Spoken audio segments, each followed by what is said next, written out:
থাকলে কোনো বাধা মানবে না বিএনপি। বরিশালে প্রধানমন্ত্রী পরিবেশ রক্ষায় সবার সহযোগিতা কামনা।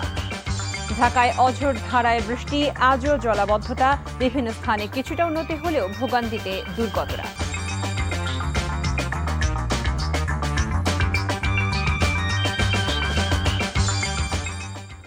আসসালামু আলাইকুম, কানিজ ফাতেমা লোপা স্বাগত জানাচ্ছি এনটিভির দুপুরের খবরে। আই গ্যাস ইউনাইটেড শিরোনাম দেখছিলেন, এবারে নিয়ে যাচ্ছি পুরো খবরে।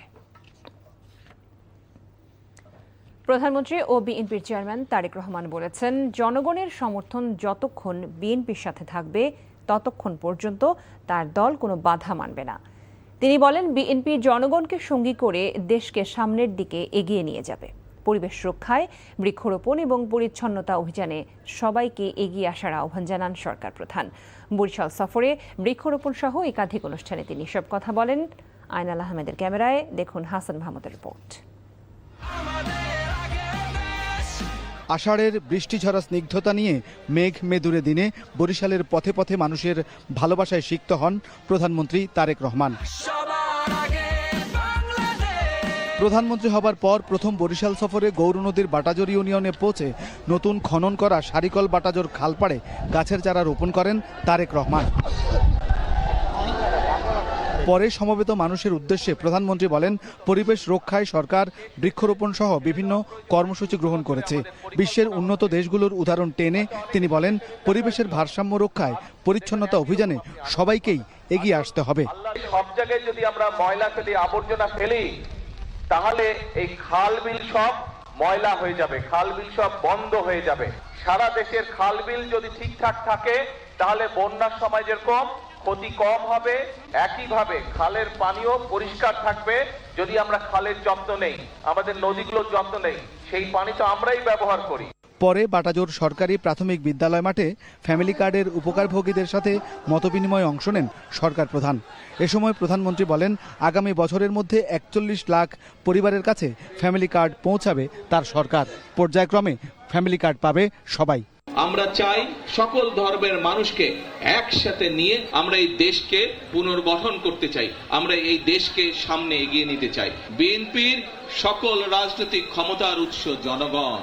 এই জনগণের সমর্থন এবং এই জনগণের সমর্থন যতক্ষণ বিএনপির কাছে থাকবে, বিএনপি কোনো বাধা মানবে না। বিএনপি দেশকে ইনশাল্লাহ সামনের দিকে এগিয়ে নিয়ে যাবে জনগণকে সাথে নিয়ে।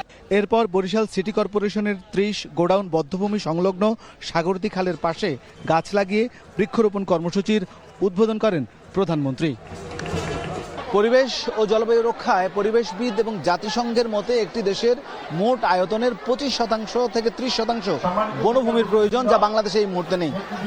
প্রধানমন্ত্রী তাই দেশ জুড়ে বৃক্ষরোপণ কর্মসূচির শুরু করেছেন এবং বললেন, বাংলাদেশ যে পরিবেশের বিপর্যয়ের মধ্য দিয়ে যাচ্ছে, বন্যা, খরার মতো বিষয়গুলো, তা থেকে বাঁচতে হলে পরিবেশ রক্ষার কোনো বিকল্প নেই। Hasan Mahmud, NTV news, Barishal.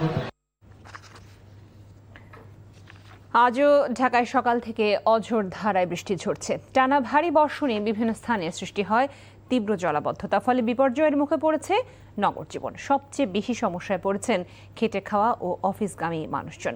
টানা ভারী বর্ষণে রাজধানীর বিভিন্ন এলাকায় জলাবদ্ধতার সৃষ্টি হওয়ায় নগরবাসীর ভোগান্তি আরও বেড়েছে।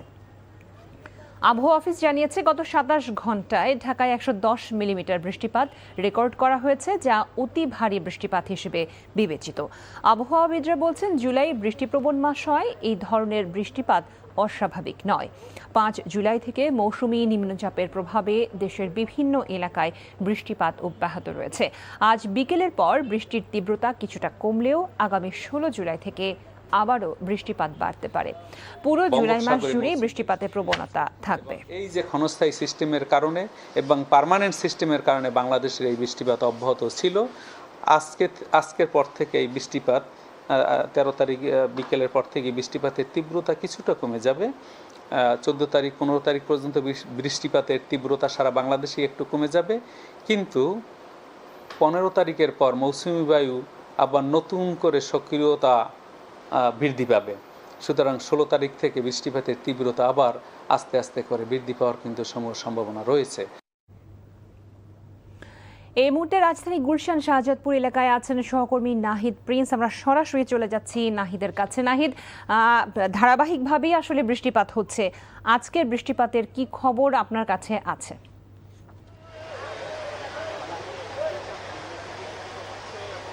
লোপা, সকাল থেকেই বৃষ্টি পড়েছে পুরো রাজধানী জুড়েই, সকাল থেকে গুড়ি গুড়ি এবং ভারী বৃষ্টিও কিন্তু দেখা গেছে।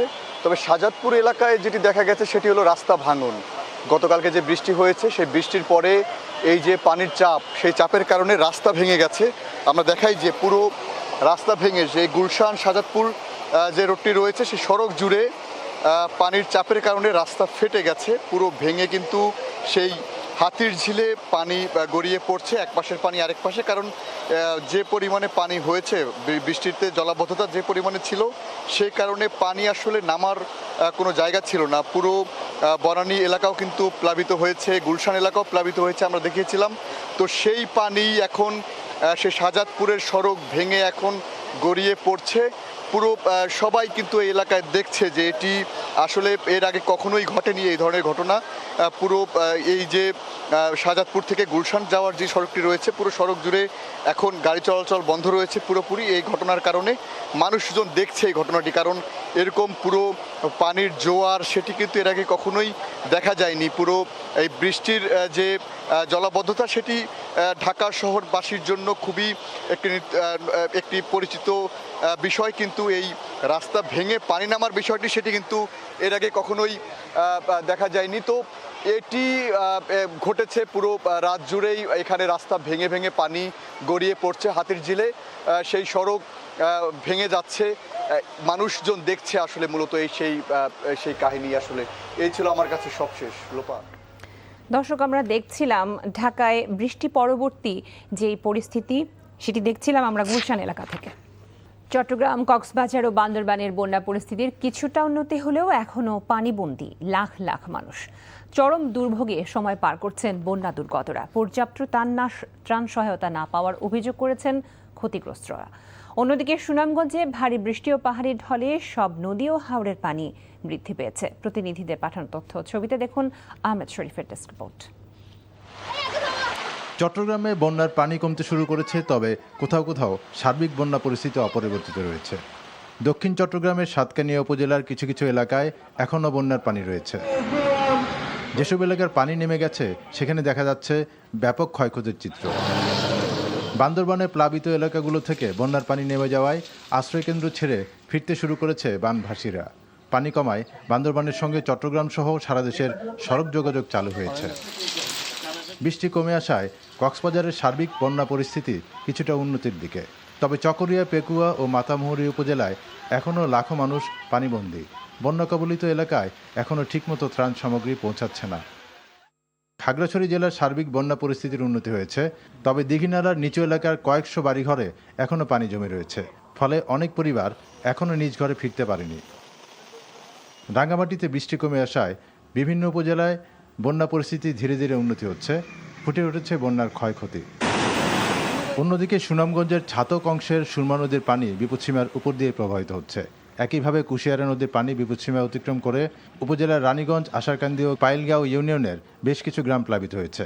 এদিকে সুনামগঞ্জের তাহিরপুরের শক্তিয়ারখলা ও দুর্গাপুর সড়কে 6 দিন ধরে পানি থাকায় ভোগান্তিতে পড়েছেন লাখো মানুষ। কুমিল্লায় রাতভর টানা ভারী বৃষ্টিতে জলাবদ্ধতা দেখা দিয়েছে, তলিয়ে গেছে প্রধান সড়ক, অলিগলি ও আবাসিক এলাকা। বেশি বিপাকে পড়েছেন নিম্ন আয়ের পরিবার, দিনমজুর ও কর্মজীবীরা।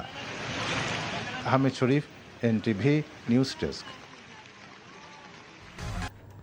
আগামী 1 আগস্ট ঢাকা দিবস উদযাপন উপলক্ষে 7 দিনের কর্মসূচির ঘোষণা করেছে ঢাকা দক্ষিণ সিটি কর্পোরেশন ডিএসসিসি। কর্মসূচির উদ্বোধন করবেন প্রধানমন্ত্রী তারেক রহমান। আজ দক্ষিণ সিটির নগর ভবনে প্রথমবারের মতো ঢাকা উৎসব আয়োজন নিয়ে সংবাদ সম্মেলনে কথা জানান ডিএসসিসির প্রশাসন আব্দুস সালাম। তিনি আরও বলেন, জলাবদ্ধতা মোকাবিলায় চেষ্টা করে যাচ্ছে ডিএসসিসি। বুড়িগঙ্গা নদীকে আগের পর্যায়ে নিয়ে যেতে কাজ করছে সরকার, তবে তা 1 বা 2 মাসে সম্ভব নয়। এছাড়া পলিথিনের ব্যবহার রোধ করা না গেলে জলাবদ্ধতা থেকে নগরবাসীর মুক্তি পাওয়া কঠিন বলে জানান তিনি। পরে ঢাকা দিবস উদযাপনে 7 দিনের কর্মসূচির ঘোষণা করেন ডিএসসিসি প্রশাসক।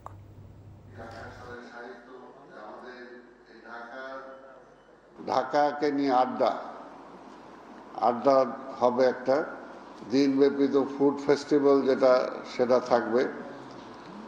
আর সন্ধ্যায় আবার আমরা সেই কাওয়ালি বা সুফি সন্ধ্যা আমরা উদযাপন করব।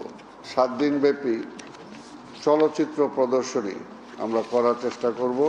বুড়িগঙ্গায় নৌকা বাইচ, সে নৌকা বাইচটা আমাদের নৌকা বাইচ আমরা করব। বরিশালের বাবুগঞ্জে বিস্তীর্ণ জঙ্গলে সেনাবাহিনীর গ্রীষ্মকালীন মহড়া পরিদর্শন করলেন প্রধানমন্ত্রী তারেক রহমান। বেলা 11:30টায় বরিশালের বাবুগঞ্জ উপজেলার পূর্ব রহমতপুর এলাকায় বাংলাদেশ সেনাবাহিনীর গ্রীষ্মকালীন প্রশিক্ষণ মহড়া স্থলে পৌঁছান প্রধানমন্ত্রী। পরে তিনি পায়ে হেঁটে বিস্তীর্ণ জঙ্গল জুড়ে সেনা সদস্যদের বিভিন্ন প্রশিক্ষণ কার্যক্রম ও যুদ্ধকালীন প্রস্তুতি ঘুরে ঘুরে পরিদর্শন করেন। মহড়া চলাকালে প্রধানমন্ত্রী তারেক রহমান দুর্গম ও ঘন জঙ্গলের ভেতরে সেনা সদস্যদের অবস্থান গ্রহণ, চলাচল এবং বাস্তব যুদ্ধ পরিস্থিতির উপযোগী বিভিন্ন কার্যক্রম পর্যবেক্ষণ করেন। এ সময় দায়িত্বপ্রাপ্ত সেনা কর্মকর্তারা তাকে মহড়ার বিভিন্ন দিক এবং সেনা সদস্যদের কৌশলগত প্রস্তুতি সম্পর্কে অবহিত করেন।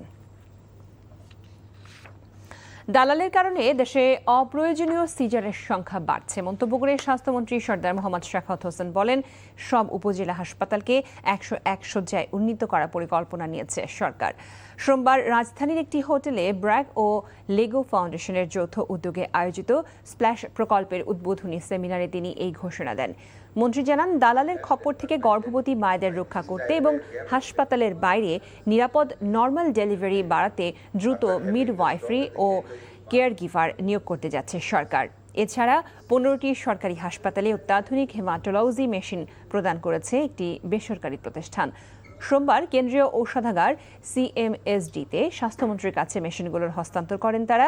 এ সময় মন্ত্রী বলেন, হাসপাতালে সেবার মান বাড়াতে আগামীতে সরকার আউটসোর্সিং নয় বরং টাকার মাধ্যমে সেবা কিনতে চায়।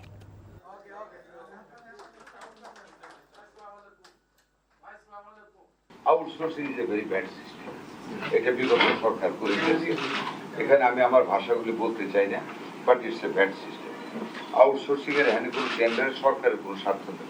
টেন্ডার দেয় যে পাবে সে অনলাইনে তার সকল লোক ঢোকায়। It's a chain of corruption. আমরা এই আউটসোর্সিংকে বন্ধ করে দিতে চাই। খবর শেষ করছি, তবে যাবার আগে আইগ্যাস ইউনাইটেড শিরোনামগুলো জানিয়ে দিচ্ছি আরও একবার। জনসমর্থন থাকলে কোনো বাধা মানবে না বিএনপি, বরিশালে প্রধানমন্ত্রী। পরিবেশ রক্ষায় সবার সহযোগিতা কামনা। ঢাকায় অঝোর ধারায় বৃষ্টি, আজও জলাবদ্ধতা, বিভিন্ন স্থানে কিছুটা উন্নতি হলেও ভোগান্তিতে দুর্গতরা। এই ছিল দুপুরের খবর। এই খবরের ভিডিও সহ আপডেট জানতে ভিজিট করুন এনটিভি অনলাইন www.ntvbd.com। এছাড়াও এনটিভির জনপ্রিয় সব অনুষ্ঠান ও খবরের আপডেট জানতে ভিজিট করুন আমাদের ইউটিউব ও ভেরিফাইড ফেসবুক পেজ। 5টায় দেশের খবর দেখার আমন্ত্রণ রইল।